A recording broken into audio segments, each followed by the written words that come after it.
Nobody tells you that after 60 your life will break apart and rebuild itself 5 times. Nobody sits you down at 59 and says, listen, the person you are right now is about to go through 5 distinct stages, and each one is going to feel like dying because in a way it is. You are going to die 5 times after 60. Not physically, spiritually, mentally, emotionally. 5 deaths, 5 rebirths. 5 versions of yourself that you will have to bury before the final one stands up and says, "This is who I was meant to be all along." I have been through all 5. I am standing on the other side of them right now talking to you. And I want to walk you through each one so that when it hits you, and it will hit you, you don't think you are falling apart. You are not falling apart. You are being taken apart by life, on purpose, so that something better can be assembled from the pieces. The first stage is the collapse of identity. This one usually hits between 60 and 65, right around retirement, right around the time when the thing that defined you for 40 years is suddenly gone. You were a teacher, you were a nurse, you were a carpenter, you were a manager, you were something. And that something gave you a name. It gave you a reason to wake up. It gave you a place to stand in the world where people knew who you were and what you did and why you mattered. And then it ends. The badge comes off. The keys get turned in. The desk gets cleared. And you walk out the door and into a world that doesn't know what to call you anymore. And you don't know what to call yourself. Because you never built an identity separate from your work. You never had to. The work was the identity. And now the work is gone, and you are standing in the mirror looking at a person you don't recognize. Not because your face changed, because the label fell off. And without the label, you don't know who you are. I went through this at 62. I had been doing the same work for most of my adult life. It was who I was. When people asked me to describe myself, the work was the first thing I said. And when it ended, not dramatically, not with a firing or a conflict, just the quiet, natural ending that comes with age, I felt like I had been erased. Like someone had taken a cloth and wiped me off the chalkboard. The outline was still there. The body was still moving. The lungs were still breathing. But the name, the identity, the thing that answered the question, "Who are you?" that was gone. And I spent about a year in that blankness. Not depressed exactly, just lost. Walking through days that had no shape, no purpose, no structure, just hours stacked on top of hours with nothing to hold them together. I would wake up, and the first thing I would feel was the absence of somewhere to be, the absence of someone expecting me, the absence of the rhythm that had carried me for decades without me even noticing it was there. You don't realize how much structure your work gives your life until the structure is gone. It's like taking the bones out of a body. Everything collapses, not because the flesh is weak, because the flesh was never meant to hold itself up alone. And I think most people in that first stage make the mistake of trying to replace the identity immediately. They pick up a hobby, they volunteer, they join a club, they do anything to fill the blank space where the label used to be. And those things can be good, but they are bandages on a wound that needs air. The wound needs to breathe. You need to sit in the blankness for a while. You need to let yourself be unnamed, because the name that is coming, the identity that is forming underneath the rubble of the one that collapsed, that name can only emerge in emptiness. It cannot be rushed. It cannot be forced. It can only be waited for. And the waiting is the hardest part. The second stage is the reckoning with the body. This usually hits between 63 and 68. And it is the cruelest stage because it attacks the thing you took for granted the longest, your body, the body that carried you through everything, the body that worked without complaint for decades, the body that you abused and neglected and pushed past its limits and expected to just keep going because it always did. That body starts sending you messages, not subtle ones, loud ones, pain in places you didn't know could hurt, stiffness that takes an hour to shake off every morning, tests that come back with numbers that didn't used to be there, words from doctors that sound like they belong in someone else's chart. And each one of those messages is the body saying, we need to renegotiate. The old contract is expired. The one where you run me hard and I don't complain. That contract is done. We need new terms. I knew a man named George who had been strong his entire life, built like a tree trunk, hands like shovels. George could outwork men half his age well into his 50s, and he wore that strength like armor. It was who he was, the strong one, the tough one, the one you called when something heavy needed moving. And when George's body started to fail at 64, it didn't just take his strength, it took his identity. Because George without strength was a man without a country. He didn't know how to be George without being the strongest person in the room. He didn't know how to ask for help because he had been the help his entire life. And he fought it, hard. He pushed through the pain. He lifted things he shouldn't have lifted. He refused to use a cane even when his knee was screaming. Because admitting that the body was failing felt like admitting that George was failing. And it took a fall, a bad one, in his driveway, in front of his neighbor, for George to finally stop fighting. He lay on that concrete and he looked up at the sky and something shifted inside him. Not defeat, release. He said it felt like setting down a weight he had been carrying for 64 years. The weight of being strong, the weight of being the one everyone depended on physically. And in setting it down, he found something he didn't expect. Relief. And a strange, new kind of strength. The strength of a man who doesn't need to prove anything to anyone anymore, including himself. Before I share the next teaching, one quick thing. Everything I have been pulling out of these old ways, the teachings about surviving the stages of aging, about understanding what your body and mind are going through, about finding peace on the other side, I have written it all down. 20 teachings, 4 parts, in the order they were meant to be received. It is called The Native Way. You can scan the QR code on the screen with your phone or find the link in the comments. But stay right here, because the next 3 stages are the ones that people tell me they never saw coming. The 3rd stage is the grief wave. This hits between 65 and 72 for most people. And it is not one grief. It is a wave, a series of losses that come one after another like breakers hitting the shore. And just when you think you've caught your breath from one, the next one hits. A friend dies, then a sibling, then a neighbor you've known for 30 years, then someone younger than you, which shakes you in a different way because it shatters the illusion that death comes in order. Your body is grieving one loss while your mind is still processing the one before it, and the grief accumulates. It doesn't replace, it stacks.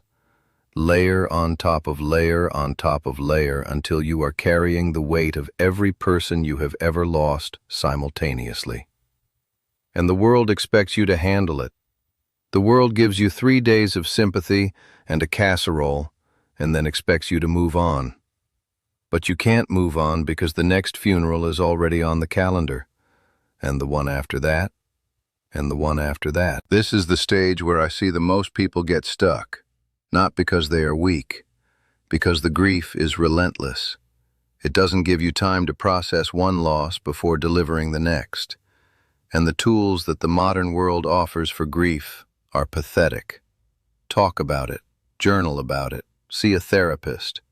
Those things can help, but they are not enough for the scale of loss that hits between 65 and 72. What you need during this stage is something much older and much simpler. You need community. You need people around you who are going through the same thing, who understand without explanation, who can sit with you in silence and not try to fix it, who can say, "I know, I lost someone too," and have that be enough. My people always grieved in community, never alone. When someone died, the entire village stopped, not for an afternoon, for days. Everyone grieved together because grief shared is grief survived. Grief alone is grief that eats you alive. If you are in the grief wave right now, please do not try to swim it alone. Find your people, even one person who will sit with you and say nothing and let the wave pass through both of you at the same time. That is enough. That is everything. I knew a woman named Mabel who lost 3 people in 14 months. Her husband in January, her best friend in August, her brother the following March. 3 people, 14 months. And Mabel handled the first loss the way most people do. She leaned on her friend. She called her brother. She had people to catch her. But then the friend died, and the net that caught her lost a rope. And then the brother died, and the net collapsed entirely. And Mabel was free-falling through grief with nobody beneath her. She stopped eating properly. She stopped sleeping. She stopped going outside. She told me that some mornings she would wake up and for 3 seconds she would forget. For 3 seconds the world was normal and everyone was still alive. And then the remembering would hit, like a truck, every morning.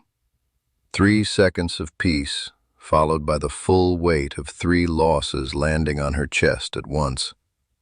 And that cycle, that cruel, daily cycle of forgetting and remembering, is what almost killed her. Not the grief itself, the repetition of the grief. The fact that it reset every morning and she had to survive it again from scratch. What saved Mabel was another widow in her church, a woman named Frances, who had been through her own grief wave 10 years earlier. Frances didn't offer advice. She didn't say time heals all wounds or they're in a better place or any of the things that people say when they don't know what to say. Frances just showed up every morning at 7 o'clock with 2 cups of coffee, and she sat with Mabel at the kitchen table and they drank coffee together. Sometimes they talked, sometimes they didn't. Sometimes Mabel cried, and Frances just put her hand on top of Mabel's hand and held it there. That's it. That was the medicine. 2 cups of coffee and a hand on top of a hand. Every morning for 6 months. And slowly, like dawn arriving after the longest night, Mabel came back. Not all the way. You never come all the way back from a grief wave. But far enough to stand, far enough to eat, far enough to walk outside and feel the sun and not resent it for shining on a world that had taken so much from her. Frances saved Mabel's life with nothing but presence and coffee. And that is the lesson of the 3rd stage. You cannot survive the grief wave with willpower. You can only survive it with company. The 4th stage is the great simplification. This one is my favorite, because it is the first stage that gives more than it takes. This usually hits between 70 and 75. And what happens is almost miraculous. The clutter falls away. Not just physical clutter, though, that happens too. Emotional clutter, social clutter, mental clutter. The things that used to matter intensely stop mattering at all. The opinions of people you don't respect, gone. The need to impress, gone. The need to accumulate, gone. The desire for more, which drove you for decades, quietly replaced by something you never expected.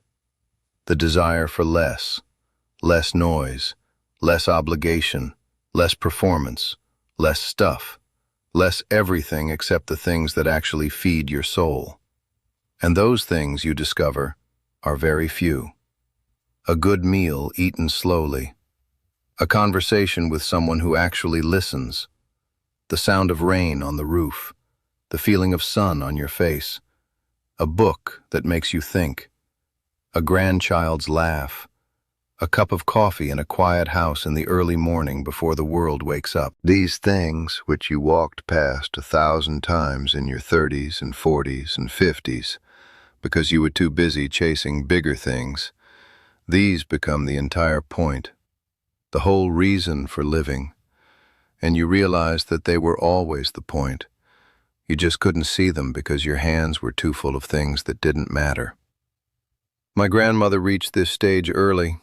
She was maybe 68 when the simplification hit her, and she started giving things away. Not recklessly, intentionally. She looked around her home and she asked herself one question about every object in it. Does this bring me peace, or does it take peace from me? And anything that took peace, she let go. Furniture she had been dusting for 30 years that she never even liked. Clothes she hadn't worn in a decade.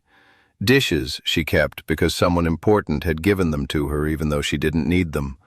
She let it all go.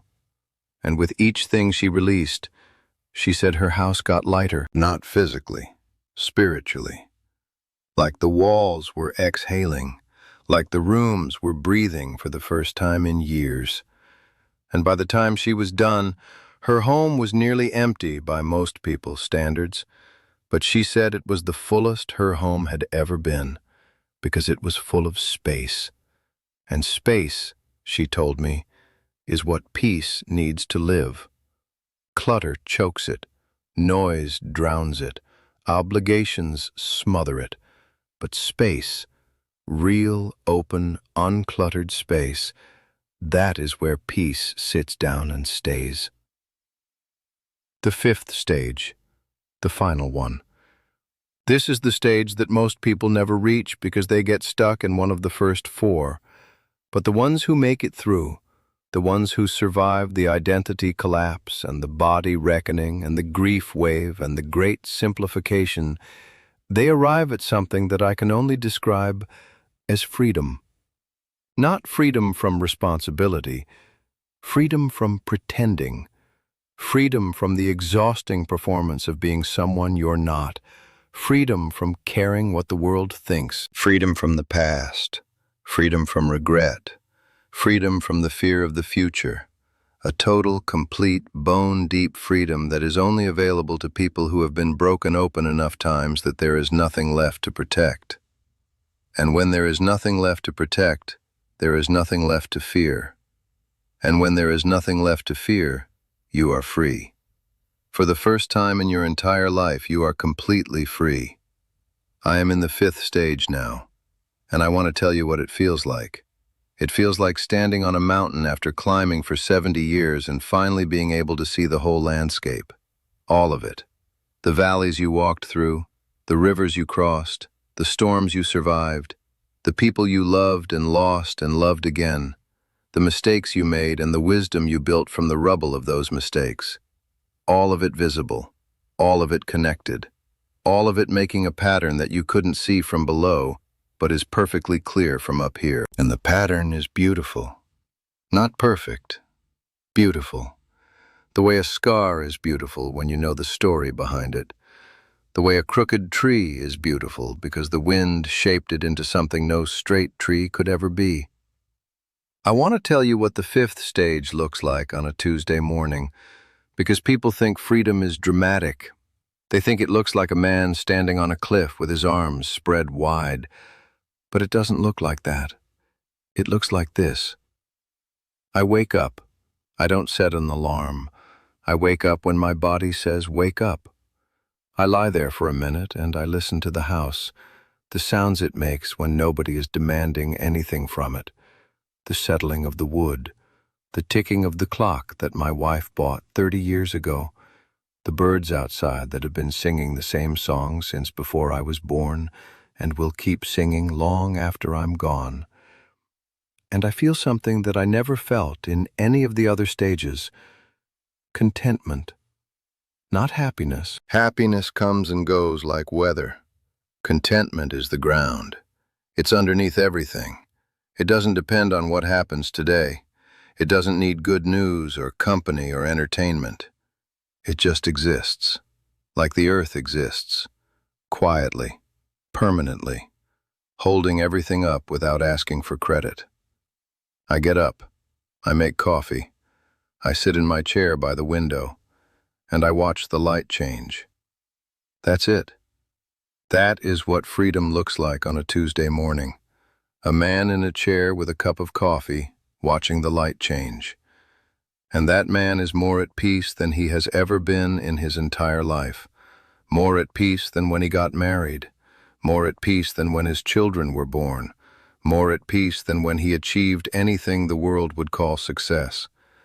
Because all of those moments, as beautiful as they were, carried something with them. Expectation, responsibility, the pressure to maintain what you had built. But this moment in the chair carries nothing. It expects nothing. It demands nothing. It simply is, and I simply am. And that combination, the is and the am, is the whole teaching. It is everything my grandmother tried to tell me, everything my grandfather pointed at when he talked about the fifth stage. They were trying to describe this chair, this coffee, this light, this feeling of finally being allowed to just exist. I want to tell you about the moment I knew I had arrived at the fifth stage. It was an ordinary afternoon. I was sitting outside, and a younger man from the community came to visit me. He was in his 40s, stressed, overwhelmed, racing through his days the way I used to race through mine. And he sat down across from me and he said, "How do you do it? How are you so calm?" And I thought about it for a long time, and I said, "I stopped fighting." And he asked, "Fighting what?" And I said, "Everything. I stopped fighting my age. I stopped fighting my limitations. I stopped fighting the past. I stopped fighting the future. I stopped fighting the people who disappointed me. I stopped fighting the world for not being what I wanted it to be. I stopped fighting myself for not being who I thought I should be. I just stopped. And when I stopped fighting, the peace that had been waiting behind all that fighting for 70 years finally walked in and sat down. It had been there the whole time, standing at the door, knocking gently, but I couldn't hear it over the noise of my own resistance. The peace was always there.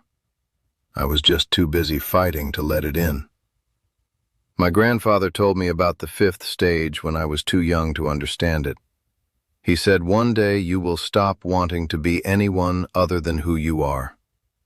One day the restlessness will end.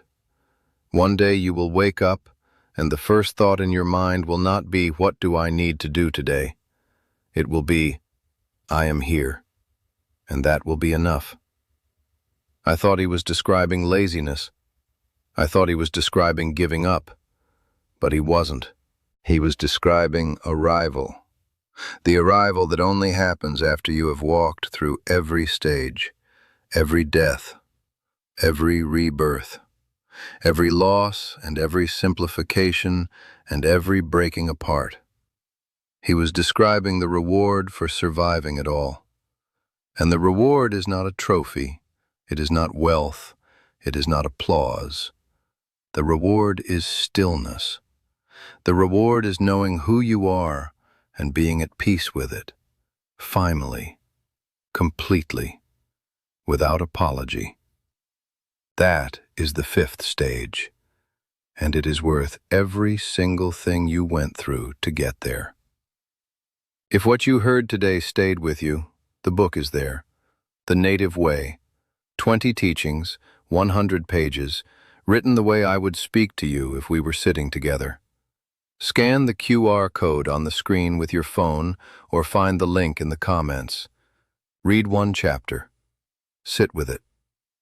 Now I want to hear from you. Tell me in the comments, which stage are you in right now? I read every comment. And if this is the kind of conversation you have been looking for, subscribe to this channel. We are not collecting viewers here. We are collecting people who remember. Come back next week. I am not done teaching yet.